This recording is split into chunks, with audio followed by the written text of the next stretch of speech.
glad you're here. We hope you'll come back and visit with us again. Tonight, Daniel, chapter number 11. Daniel, chapter number 11, if you will, turn with me in your copy of God's Word. Tonight is a difficult subject, the man of sin. Now, remember that this chapter was prophecy when Daniel wrote it. It's the pre-written history of the nation of Israel, the nation of God's chosen people. The details are so accurate that many critics claim that it had to have been written after the fact, but we're going to show you a little bit later why that's not the case. And so this is a difficult chapter to preach, and yet the details are very, very accurate. And so where we left off last week was at the end of the reign of the Ptolemies and the Seleucids, and this week we'll pick up with the last of those kings, a man named Antiochus Epiphanes, and we will pick up reading with his account at verse number 21. Daniel chapter 11, verse 21, the text says, "And in his estate shall stand up a vile person, to whom they shall not give the honor of the kingdom, but he shall come in peaceably, and obtain the kingdom by flatteries. And with the arms of a flood shall they be overflown from before him, and shall be broken, yea, also the prince of the covenant. And after the league made with him he shall work deceitfully, for he shall come up and shall become strong with a small people. He shall enter peaceably even upon the fattest places of the province, and he shall do that which his fathers have not done, nor his fathers' fathers. He shall scatter among them the prey, and spoil and riches, yea, and he shall forecast his devices against the strongholds, even for a time. He shall stir up his power and his courage against the king of the south with a great army, and the king of the south shall be stirred up to battle with a very great and mighty army, but he shall not stand, for they shall forecast devices against him. Yea, they that feed on the portions of his meat shall destroy him, and his army shall overflow, and many shall fall down slain. And both these kings' hearts shall be to do mischief, and they shall speak lies at one table, but it shall not prosper, for yet the end shall be at the time appointed. Then shall he return into his land with great riches, and his heart shall be against the holy covenant, and he shall do exploits and return to his own land. And at the time appointed he shall return and come toward the south, but it shall not be as at the former, or as the latter. For the ships of Chittim shall come against him. Therefore he shall be grieved and return, and have indignation against the holy covenant. So shall he do. He shall even return and have intelligence with them that forsake the holy covenant. And arms shall stand on his part, and they shall pollute the sanctuary of strength, and shall take away the daily sacrifice, and they shall place the abomination that maketh desolate. And such as do wickedly against the covenant shall he corrupt by flatteries, but the people that do know their God shall be strong and do exploits. And they that understand among the people shall instruct many, yet they shall fall by the sword and by flame, by captivity and by spoil many days. Now when they shall fall, they shall be holpen with a little help, but many shall cleave to them with flatteries. And some of them of understanding shall fall, to try them and to purge and to make them white, even to the time of the end, because it is yet for a time appointed. And the king shall do according to his will, and he shall exalt himself and magnify himself above every god, and shall speak marvelous things against the God of gods, and shall prosper till the indignation be accomplished, for that is determined shall be done. Neither shall he regard the God of his fathers, nor the desire of women, nor regard any god, for he shall magnify himself above all. But in his estate shall he honor the God of forces, and a God whom his fathers knew not shall he honor with gold and silver, and with precious stones and pleasant things. Thus shall he do in the most strongholds with a strange God, whom he shall acknowledge and increase with glory. He shall cause them to rule over many, and shall divide the land for gain. And at the time of the end shall the king of the south push at him, and the king of the north shall come against him like a whirlwind, with chariots, with horsemen, with many ships, and he shall enter into the countries, and shall overflow and pass over. He shall enter also into the glorious land, and many countries shall be overthrown, but these shall escape out of his hand, even Edom, and Moab, and the chief of the children of Ammon. He shall stretch forth his hand also upon the countries, and the land of Egypt shall not escape, but he shall have power over the treasures of gold and silver, and over the precious things of Egypt, and the Libyans and the Ethiopians shall be at his steps. But tidings out of the east and out of the north shall trouble him. Therefore he shall go forth with great fury to destroy and utterly to make away many. And he shall plant the tabernacles of his palace between the seas in the glorious holy mountain. Yet he shall come to his end, and none shall help him. That's a lot of material there. We're going to try to cover it all tonight. You're going to have to listen fast, okay? So remember, this is a pre-written prophecy. This is pre-written history, all prophecy when Daniel wrote it down. And so we need to remember, first of all, where we've been. Last week, if you remember, verse number 2, we talked about 4 Persian kings. The kings Cambyses, Smerdis, Darius, Hystaspes, and then the final king named Xerxes, who in his haste foolhardily attacked a growing nation called Greece. And then in verse number 3, a mighty king shall stand up, shall rule a great dominion, do according to his will. We said this king that did according to his will was the very young but very intelligent, very affluent general from the Greek Empire named Alexander the Great. Verse number 4, he shall stand up, his kingdom be broken, divided in the 4 winds of heaven, but not to his posterity. Alexander the Great died a young man. We told you all the details surrounding that last week. When he died as a young man, he had no offspring, and so his kingdom was divided to his 4 generals. The 4 generals were Cassander, Lysimachus, Seleucus, and Ptolemy. Verses 5 through 20, that long section that we discussed last week, the 2 generals of Alexander the Great that were the most prominent, the last 2, Seleucus and Ptolemy, those last 2 generals of Alexander's became very powerful. And then for several generations thereafter, those 2 generals and their families began to fight amongst themselves. It was like the Hatfields and McCoys that we know about from eastern Kentucky. But it was done with full military campaigns. These 2 families became the rulers over 2 great nations, Egypt and Syria. And those 2 nations fought each other. They hated each other. They couldn't stand each other. And what they wanted to do was each of these wanted to edge out the other for more power and more land and more resources. And so if you look on a map, that would find Israel. That would find the small nation of Judah and her people literally caught in the middle. They would be caught in the middle geographically, and they would be caught in the middle as nothing more than a speed bump between these 2 military powers that would constantly be going back and forth and invading each other's land. And every time that Egypt would march north to Syria, Judah was in the way. Every time Syria would march south into Egypt, Judah was in the way. Judah didn't get much help from the outside. And so the people of God here find themselves in the middle between 2 political superpowers who are scheming to try to consolidate and hold on to more power by whatever means necessary. Does that sound like the day we live in? The people of God find themselves caught in the middle by 2 scheming and wicked political rulers trying to get more power by whatever means necessary. It's the evil machination of world conquest.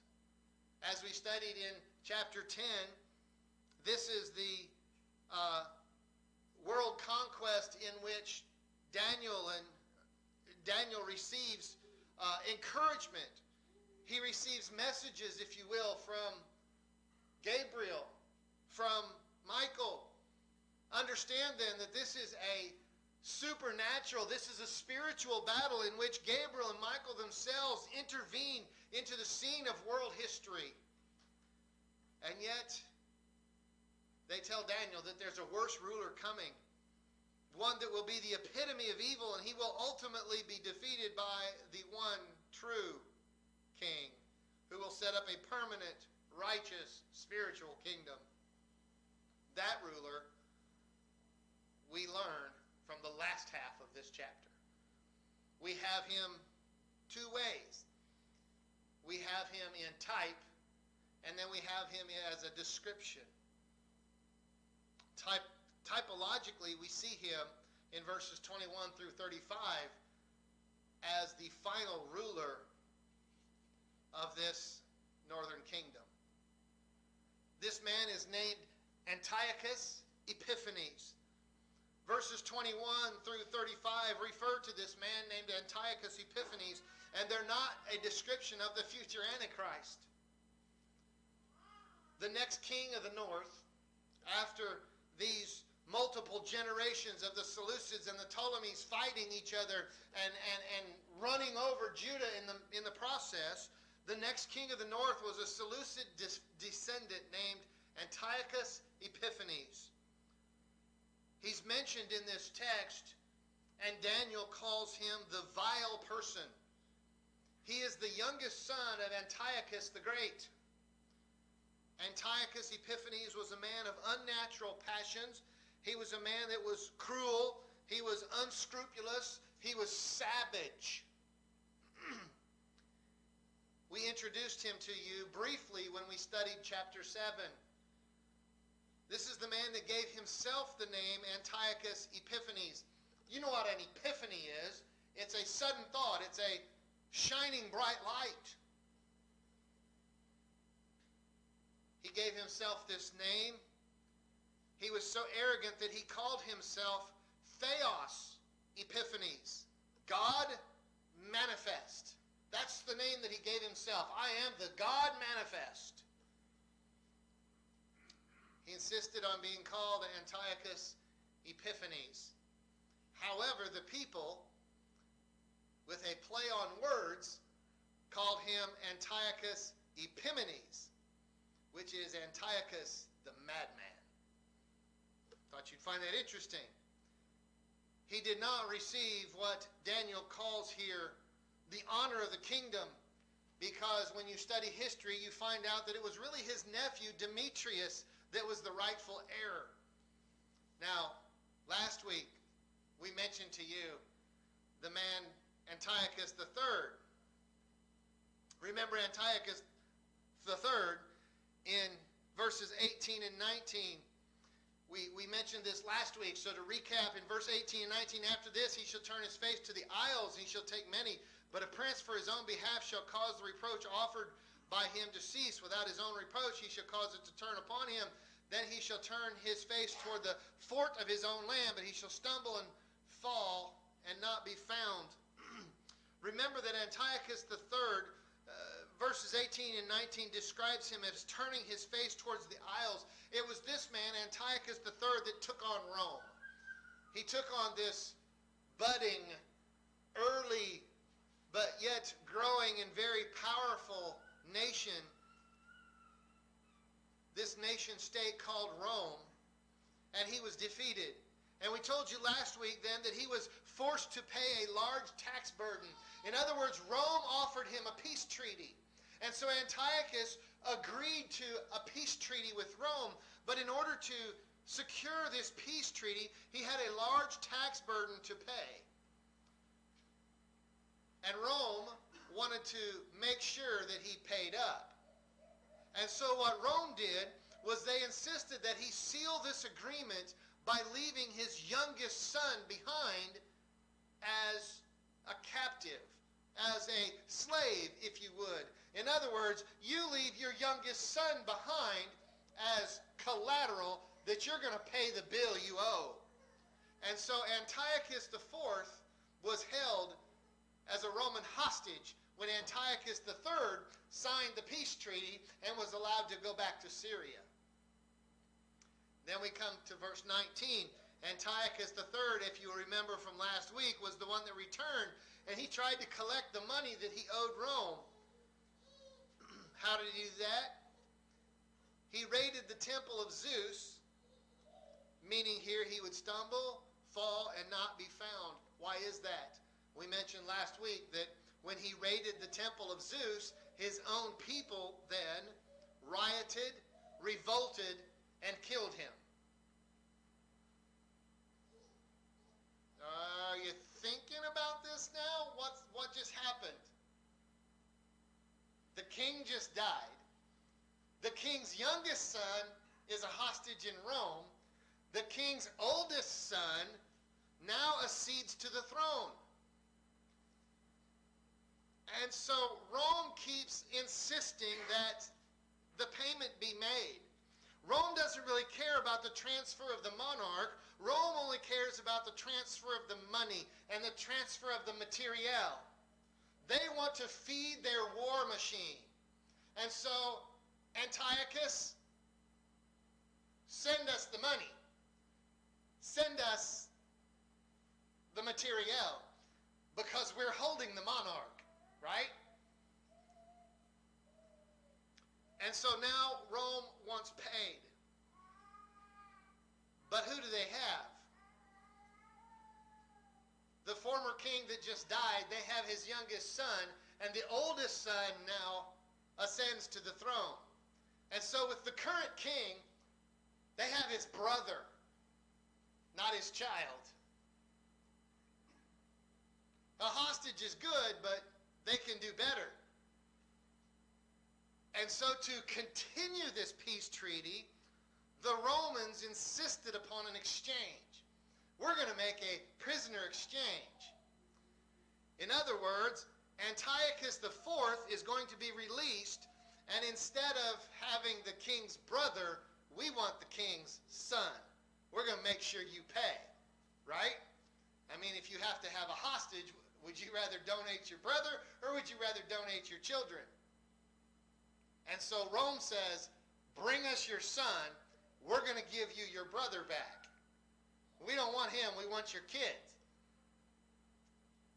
So Antiochus IV is going to be released. They want the new king's oldest son to be the hostage in Rome. During the exchange is when King Seleucus IV was assassinated by his head tax collector. We mentioned that to you last week. So Antiochus IV is returned home to Syria. He now finds his older brother dead. He now finds his older brother's son is the new hostage in Rome, which, if you're following all of this, he's now the rightful king, right? It's the former king's grandson. That guy got killed, and so his grandson is now the hostage in Rome. Hey, guess what? The rightful king is now hostage in Rome. I'm the brother of the guy that just got killed. So Antiochus IV decides to name himself as co-regent. I'm the co-ruler with his nephew. And by the way, if you don't pay the bill, they kill the hostage.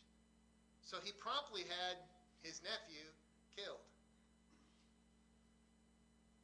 That's how he rose to power.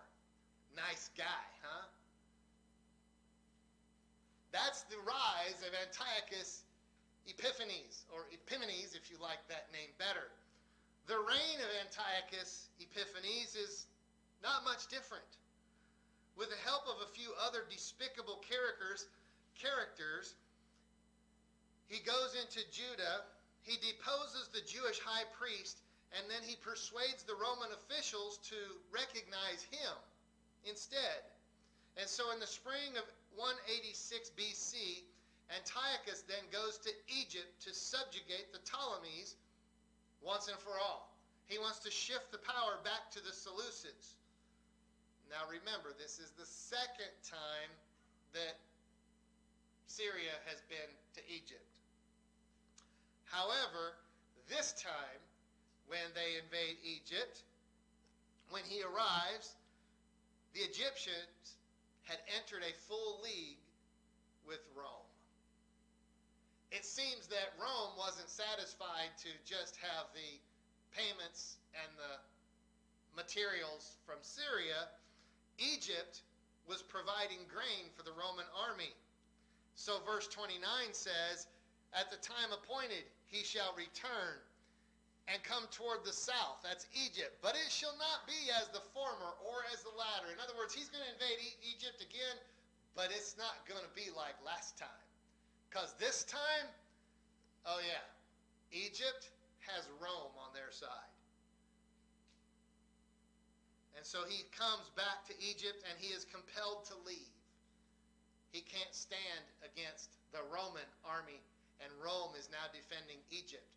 You don't attack Rome in their breadbasket. And Egypt is providing the food for the Roman army. It's often been said that an army marches on its belly, right? So when Antiochus withdraws his army from Egypt, he returns to Syria. And there's that little speed bump on the way. Big bad King Antiochus can't go back to Syria after this long, hard, devastating march empty-handed. You just don't do that as a king. You don't go back as a defeated king empty-handed with nothing to show for your efforts. And so on the way home, Judah is in the way. He had been defeated. He had been humiliated. He had nothing to show for his expedition against Rome and Egypt.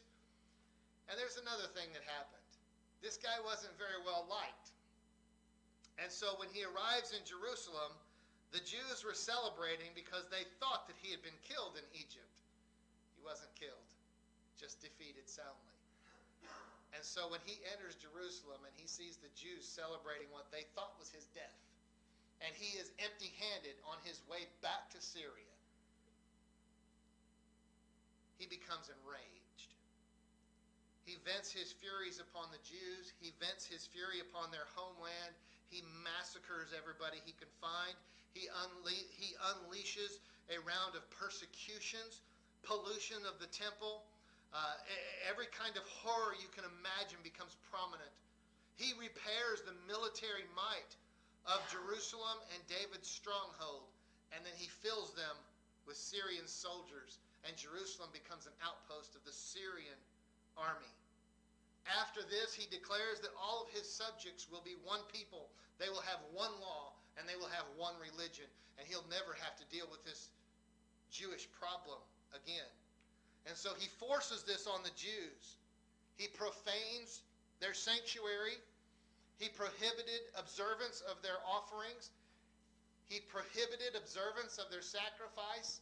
Basically, he outlawed church. Sound familiar?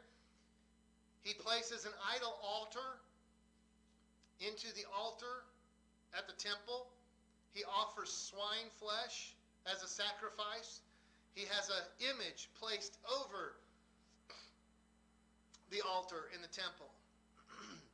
This is when a copy of the Mosaic Law became a capital offense. The Scriptures. If you had a copy of the Scriptures, you would be killed. Those actions were the direct cause of what we know as the Maccabean revolt, which then in verse number 32 becomes the ruin of Antiochus Epiphanes. Verse number 32, such as do wickedly against the covenant shall he corrupt by flatteries, but the people that do know their God shall be strong and do exploits. Verse 32 describes the action of some Jews under the terroristic reign of Antiochus. Some were led astray by flatteries, some would worship false idols, some that knew their God were strong to do exploits. That's a description of the family that would know as the Maccabees. Verse 33 through 35, they that understood among the people shall instruct many. They shall fall by the sword, flame, captivity, and spoil many days. When they shall fall, they shall be helped, holpen, with a little help. Many shall cleave to them with flatteries. Some of them of understanding shall fall to try them, purge, make them white, even to the time of the end, because it's yet for an appointed time. The Maccabean revolt was a fight to restore the national life and the identity of the nation of Israel. It lasted from about 166 to the year 47 BC. There's two very prominent men in this family that you should understand their names. Mattathias Maccabeus was driven by desperation and by the outrages of this king Antiochus, and so he raised a revolt to overthrow this king. He was killed. He was killed by the king's henchmen, And then he was succeeded by each one of his sons. His third son was named Judas. That's why amongst the Jews, the name Judas is so popular. Judas Maccabeus was the third son of Mattathias. He was known as the Hammer. Judas the Hammer. What he did was he avoided any open battles with this Seleucid king and his armies, and he waged what was known as a guerrilla warfare. And he routed the Syrian army in 165 BC. We said that the Jews still celebrate a very prominent festival every year because of that. The last of the Maccabeans then was succeeded by an Idumean king. You'll know this name. His name was Antipater. That was in the year 47 BC. After the murder of Antipater in 43 BC, he only reigned for 4 years. A man named Mark Antony, that you're familiar with, visited Syria, and he appointed 2 of his sons, Phasaelus and Herod, to be the new kings. The son of Mark Antony, named Herod, was afterward known as Herod the Great. This is the Herod that was the king when Jesus was born in 4 BC. And I said all that to say, we've often heard it expressed that when Jesus came, the Jews were looking for a Messiah that would kick out Rome, that would kick out all of these other kings and set up a military kingdom in the nation of Israel. That's why. That right there is why they were looking for that type of a king. So verses 21 through 31 really refer to this man named Antiochus Epiphanes. They're not descriptive of the future Antichrist, but they're only a picture of what he might be. They're literally and completely, I believe, fulfilled as foretold to Daniel. Their description was historically fulfilled from the time of the writing to about 164 BC. And then from verses 36 through the end of this chapter, I'm going to give you my view, and I know there's others that disagree with that, but my view is that is a description of the coming Antichrist.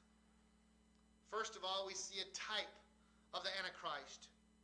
Antiochus that we've talked about thus far is merely a picture. It's a description, but this description in the remainder of this chapter is so much more than what we read about the evil king Antiochus. And so there's a shift here at verse 36. All of this prophecy is future to Daniel, but from verse 36 on, these descriptions are still future even to us. And I'm going to give you 3 reasons why this is, I believe, not applicable to Antiochus Epiphanes. We know that Antiochus IV, Epiphanes, was known, or he was one of the kings of the north. He was the last king of the north. Verse 36 tells us this. And the king shall do according to his will. It doesn't call him the king of the north. He's just called the king. And if you jump down to verse number 40, at that time of the end shall the king of the south push at him, and the king of the north shall come against him like a whirlwind. So if this king is the king of the north, then who is the king of the north in verse 40? Because the king of the north is going to attack this king. I don't think they're the same person. Okay? So I think there's been a switch here. So this one that's just called the king, in verse 40, he's attacked by both a king of the south and a king of the north. And so I don't think verse 36 refers to just the king of the north. So I don't think this is a continuation of that Seleucid reign. Verse 37, neither shall he regard the God of his fathers, nor the desire of women, nor regard any God, for he shall magnify himself above all. which is above all gods. In verse 37, we see that this king that's referenced here in verse 36, he denies all other gods and he insists on being worshipped as a god. We know this about Antiochus. Antiochus and his fathers were all worshipers of Zeus. They never denounced that. They were worshipers of Zeus for their entire life. They never recanted that faith. And so, saying here that he should not regard the God of his fathers doesn't apply to Antiochus Epiphanes. Verses 42 and 43 describe this king leading an invasion. He shall stretch forth his hand also upon the countries, and the land of Egypt shall not escape. In other words, this king that's mentioned in verse 36 and 37 and on through the end of verse 45 invades multiple places. He defeats multiple places. And Daniel tells us here that one of the places he goes and he soundly defeats is Egypt. When Antiochus Epiphanes went to Egypt, he was a captive. He was held there. His dad had to leave him there, and, the brother exchanged the nephew, remember? In other words, this fella and his brother and his dad all tried to invade Egypt, and they were soundly kicked out by the Romans. The Romans protected Egypt from the exploits of this family of Antiochus. So he never invaded and successfully defeated Egypt. So this doesn't apply to Antiochus. It doesn't apply to the Seleucid king. So that's the type. I believe what we read here in these scriptures about Antiochus Epiphanes is a type of the Antichrist. So what time is it?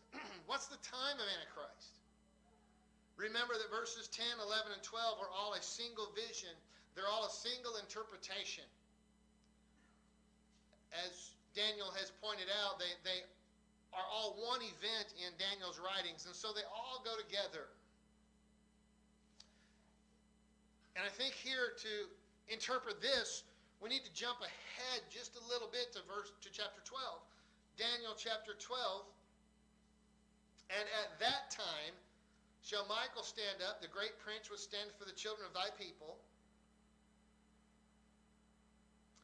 And there shall be a time of trouble, such as never was since there was a nation, even to that same time. And at that time thy people shall be delivered, every one that shall be found written in the book. And many of them that sleep in the dust of the earth shall awake, some to everlasting life, some to shame and everlasting contempt. And so these things that happen, again, all one vision.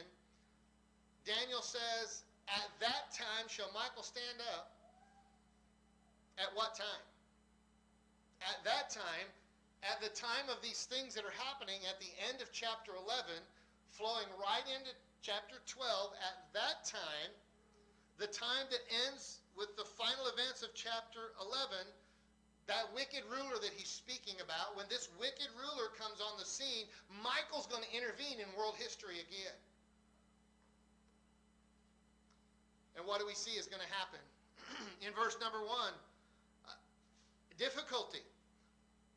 A time of trouble such as never was since there was a nation, even to that same time. A time of difficulty that can not be described. There's never been a time of difficulty that matches it up to this time, and there never will be another time that matches the time of difficulty that Michael's going to intervene in. That points us somewhere, doesn't it? There's going to be a deliverance. There shall be a time of trouble, such as never was, and at that time thy people shall be delivered.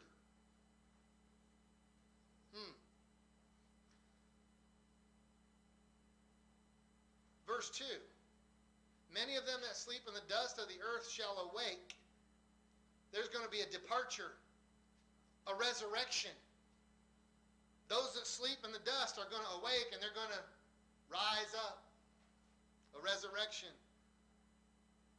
Some to everlasting life, some to shame and everlasting contempt. There's going to be damnation. There's going to be a final judgment. What time does that sound like? That doesn't sound anything like the time before Jesus came, does it? That sounds very much like what we refer to as the end times, the last times, the time of a great tribulation just prior to Christ's return when he sets up a kingdom on earth, when he rules as a righteous judge. And so, let's jump ahead to Matthew chapter 24. Jesus uses these very same references. Matthew chapter 24. And we could read all of this, but we won't for the sake of time. I got to hurry.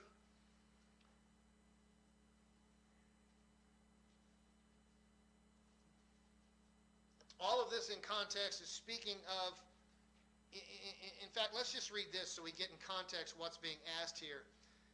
Verse 3, chapter 24, verse 3. As he sat upon the Mount of Olives, his disciples came to him privately, saying, Tell us, when shall these things be? What shall be the sign of thy coming and of the end of the world? So the disciples have asked him specifically, what's the sign of the end of time? When's the end of the world? Okay? And this is his answer. He's giving a lot of general signs about the time of his coming. Read them in context. We're going to jump right to verse 14. And this gospel of the kingdom shall be preached in all the world for a witness unto all nations, and then shall the end come. When ye therefore, verse 15, shall see the abomination of desolation spoken of by Daniel the prophet stand in the holy place, whoso readeth, let him understand. Then let them which be in Judea flee into the mountains. Jump down to verse number 21. For then shall be great tribulation, such as was not since the beginning of the world to this time, no, nor ever shall be. And so Jesus has just been asked about the end of the world and his second coming in verse 3. His answer is, my second coming is exactly what Daniel told you about. Daniel told you about the second coming. And where did Daniel tell you about it? He quotes chapter 11. Right?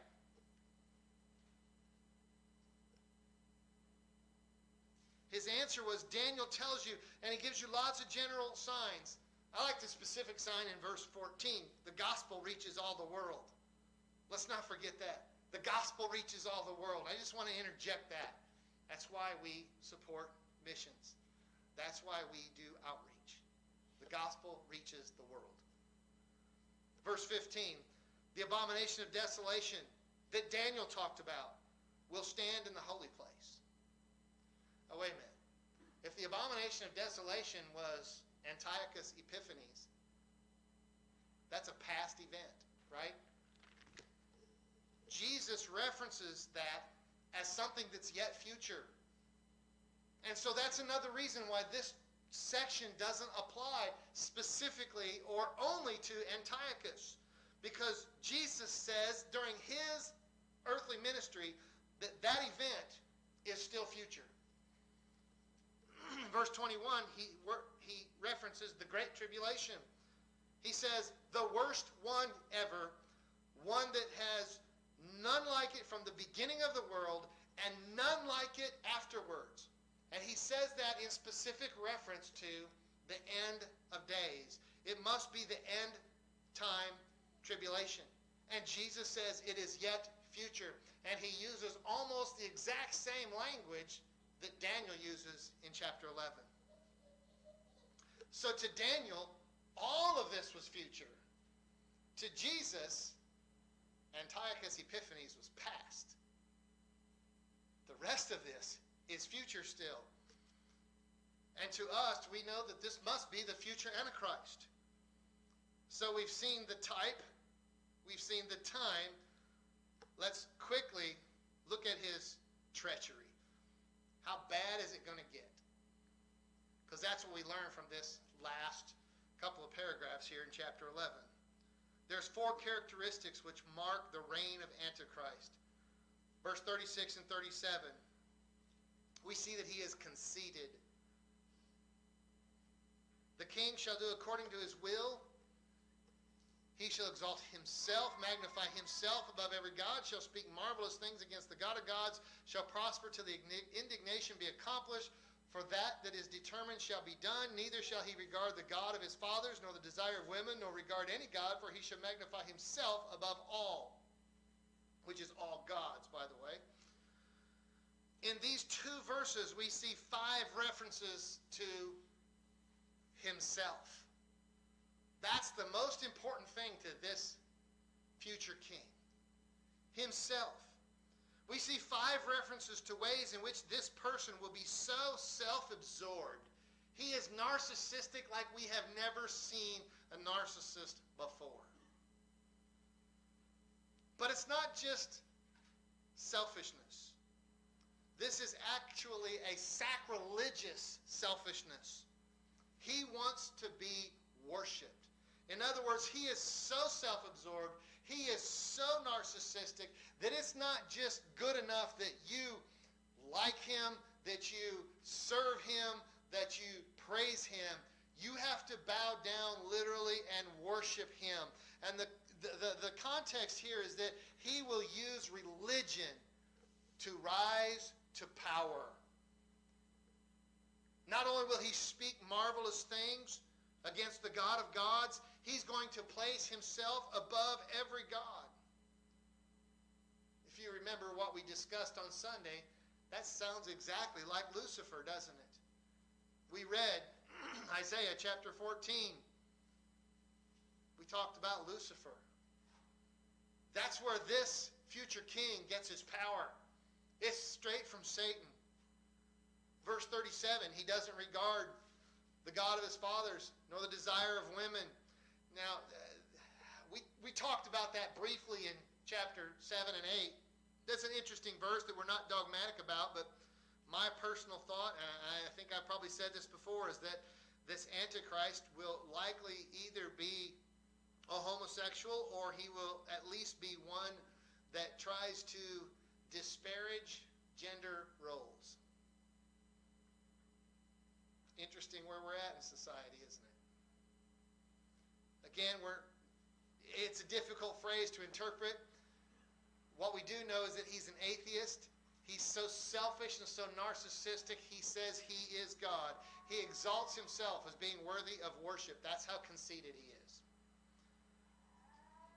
Verse 38 and 39. He's cruel. He's conceited and cruel. But in his estate shall he honor the God of forces, and a God whom his fathers knew not shall he honor with gold, silver, with precious stones, and pleasant things. Thus shall he do in the most strongholds with a strange God, whom he shall acknowledge and increase with glory. He shall cause them to rule over many, and shall divide the land for gain. The Hebrew literally here says, the God of fortresses. He's blind in his hatred of God, and he is opposed to all that God stands for. This is a man of sin that will only respect the God of fortresses. The term for fortress, by the way, is used here 5 times in this chapter. I'll point them out to you very, very quickly. In verse number 7, verse number 7, branch of a root shall one stand up in state, which shall come with an army, and shall enter into the fortress of the king of the north. In verse 10, his sons shall be stirred up, shall assemble a multitude of great forces, and be stirred up even to his fortress. Verse 19, he shall turn his face toward the fort of his own land. He shall stumble and fall and not be found. We see it in verse number 31. Arms shall stand on his part and shall pollute the sanctuary of strength, and shall take away the daily sacrifice. He shall replace the abomination that maketh desolate. And then we see it here in verse 39, that he will do these things in the strongholds of the strange God. Literally, this man of sin will worship only one thing, and that is power. Power becomes his God. Power becomes his idol. Power is his worship. That says then he will do those things in the most strongholds with a strange God. In other words, he's going to honor this foreign god of military might. Military force is his idol. And so he uses this idol of military power to attack every stronghold. Now, if you remember back when we studied the early conquests of Babylon and we talked about Assyria, this Antichrist has such a fascination with battles. He has such a fascination with war and killing that he goes to war just because he wants to watch the killing. He goes to war just because he wants to see the bloodshed. Any excuse is a good excuse. And not only does he go to war so he can see the killing, he's good at it. He is great at it. He loves to destroy nations. And so he's conceited and he's cruel. And he's very combative. Look at verse 40. And at that time of the end shall the king of the south push at him. The king of the north shall come against him like a whirlwind with chariots, with horsemen, with many ships. He shall enter into those countries and shall overflow and pass over. So it's not enough that he's good at war. It's not enough that he likes the carnage. He's going to be strong and he's going to be belligerent to those around him. And there's coming a day, because of all this carnage that he sends out, that there's going to be an armed resistance that rises up against him. It's going to rise up against his power. The world's basically going to say, we're tired of this. It's going to be a multinational attack, and it's going to be overthrown quickly. It's going to be unsuccessful. This Antichrist is strong enough to defeat a concerted attack from many nations. Look at verse 40. You see that he's attacked from the south. Next, you see that he's attacked from the north. In verse 41, you see that he's attacked from Israel. In verse 42, you see that he defeats Egypt. In verse 43, you see that he defeats Libya and Ethiopia. Basically, all the nations from all sides surrounding him attack, and he overflows all of them. That is a multi-front war, and he wins. The general rule of thumb is you don't want to fight a multi-front war. He fights a battle on multiple fronts and overruns everybody. That's how much power he has. There's only 3 areas here that are mentioned that escape. It's Edom, Moab, and Ammon that are spared. All 3 of those areas are in the modern nation of Jordan. So his power is unrestrained. His vengeance is felt by anyone and everyone that resists. So he's conceited, he's cruel, he's confrontational and combative. But here's the good news. He's condemned. He is condemned. Verse 36. He will prosper only till the indignation be accomplished. For that is determined, see the next word, shall be done. It shall be done. And when God says it, it will be done. What is determined to happen by a sovereign and supreme ruler that rules over heaven and earth will be accomplished. There is no resisting the omnipotent. This is a subservient impostor. He gets his power from Satan. But in verse 44, tidings out of the east and out of the north will trouble him. See, he starts running over everybody. And then there's some nations a little bit further away that say, hey, we got to stop him there before he comes here. And we can talk in more detail about what that is and what nations those are, but I'm not teaching that book right now. There's some nations that decide to stop him when he's still in other nations before he attacks their nations. And then he gets troubled about that.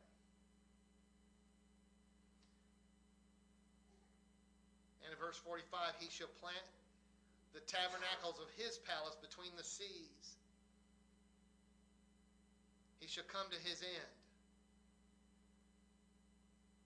and none shall help him. He shall come to his end. None will help him. See, there's a short period of time.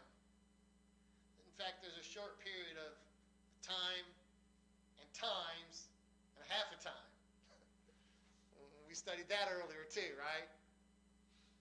About 3.5 years, 1,260 days.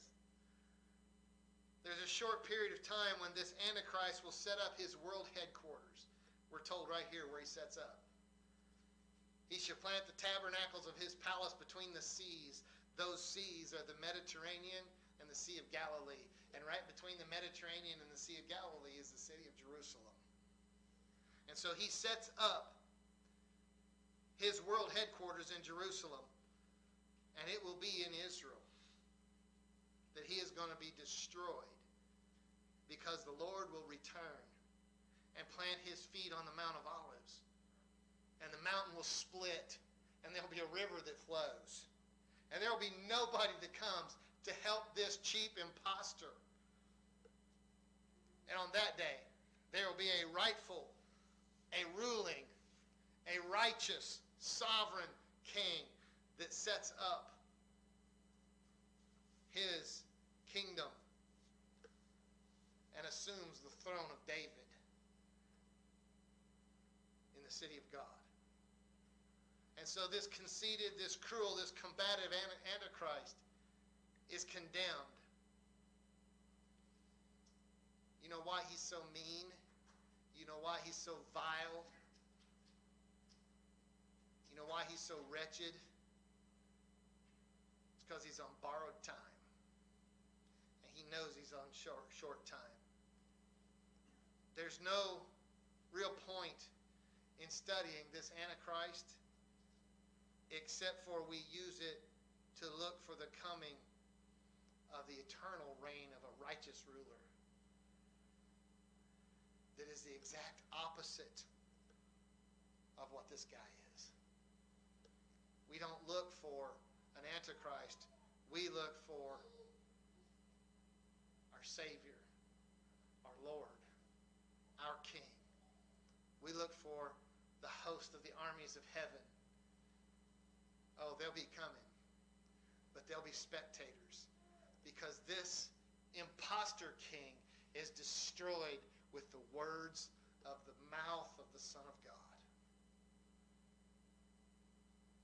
Nobody on earth can lift a finger to stand up to this cruel king. But yet when Christ returns, he speaks the word.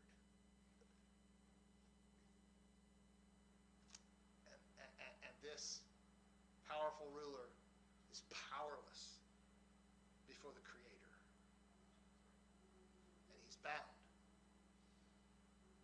And Christ will set up a righteous ruling